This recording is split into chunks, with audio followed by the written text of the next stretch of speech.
Agaknya zaman sekolah dulu sis ni nakal juga ke? Tak.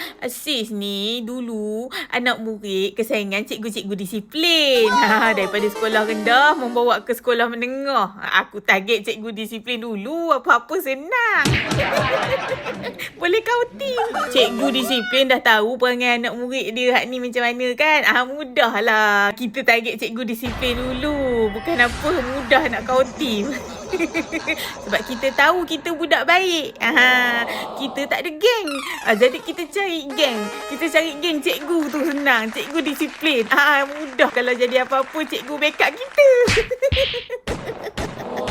Sis ni dulu pindah randah sekolah. Maklumlah mak ayah pindah sana, pindah sini. Sis ni sekolah rendah saja 3 sekolah aku tukar.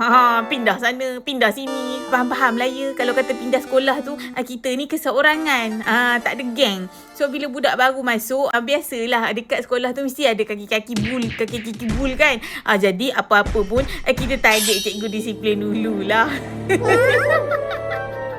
Dah jadi anak murid kesayangan cikgu disiplin. Siapa nak berani main dekat? Confirm tak ada siapa berani dekat punya. Bijak tak sis?